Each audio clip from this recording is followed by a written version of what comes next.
శాసనసభ్యులు శ్రీ నల్మల రామకృష్ణారెడ్డి గారికి స్వాగతం సుస్వాగతం అండి.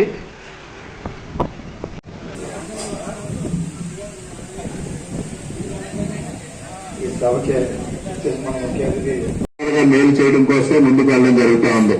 ఇవాళ గతంలో ఏదైనా అయితే పవర్ టిల్లర్స్ కానీ స్ప్రేయర్స్ కానీ ఇవన్నీ మనం సబ్సిడీ ఇచ్చాం, అవన్నింటినీ తొలగించేశారు గత 5 సంవత్సరాలు. ఇవాళ మరలా మనం రాగానే మొదలు పెట్టడం జరిగింది. ఈ విధంగా రైతుకు అన్ని విధాలు అనుకూలంగా చెయ్యాలి, వ్యవసాయ ఉత్పత్తులు పెరగాలి. అప్పుడు మాత్రమే ఈ దేశానికి ఏదైతే ఫైనాన్షియల్ గా భద్రత ఉంటుందో ఆర్థిక భద్రతను కల్పించాలనే దిశగా ఇవాళ కేంద్ర రాష్ట్ర ప్రభుత్వాలు కృషి చేస్తా ఉన్నాయి. ముఖ్యంగా గతంలో ఎన్నడూ లేని విధంగా ఇవాళ కేంద్ర ప్రభుత్వం కూడా సాక్షాత్తు బడ్జెట్ లో గిట్టుబాటు ధరలు పెంచాలనే నిర్ణయం తీసుకోవడం జరిగింది. దానికి అనుకూలంగానే ఇవాళ గిట్టుబాటు ధర కూడా పెంచడం జరిగింది. తప్పనిసరిగా మీ అందరికీ వ్యవసాయాన్ని లాభసాటిగా మార్చడం కోసం అక్కడ మోడీ గారు, ఇక్కడ చంద్రబాబు నాయుడు గారు, పవన్ కళ్యాణ్ గారే కాదు, స్థానికంగా నేను కూడా నా వంతు కృషి నేను చేస్తానని ఈ సందర్భంగా తెలియజేస్తా ఉన్నా. తద్వారా గోదావరి డెల్టా రైతాంగానికి ఉపశమనం కలిగించాలనే దిశగా ఇవాళ వరల్డ్ బ్యాంక్ నిధులు కానీ నాబార్డ్ నిధులు కానీ ఏదో ఒక విధంగా కేంద్ర ప్రభుత్వం నుంచి దాదాపుగా 4-5 వేల కోట్ల రూపాయలు సేకరించి ఇక్కడ కార్యక్రమం చేయాలనే దిశగా కూడా చంద్రబాబు నాయుడు గారు ప్రయత్నం చేస్తా ఉన్నారు.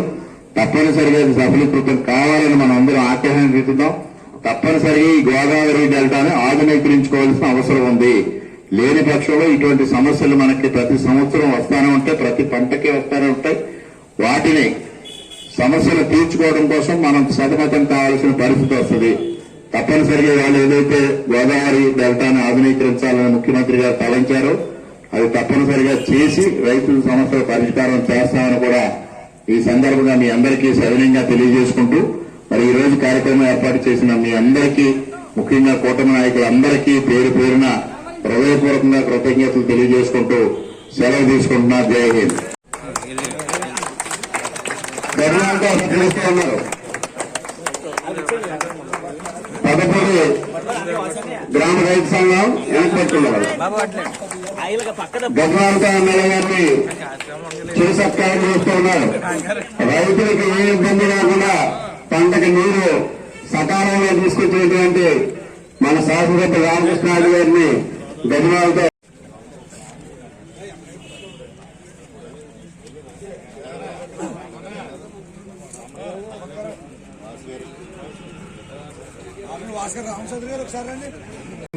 ఫస్ట్ క్రాప్ నీరు అందుకనే ఉద్దేశంతో వారు కృషి చేసినటువంటి ఆ సంఘటన ఈ రోజు కూడా బరువులేనిది.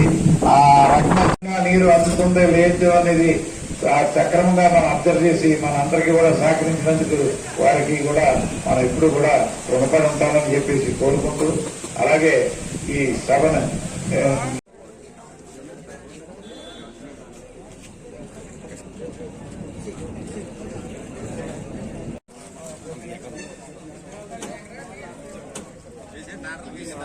ఓకే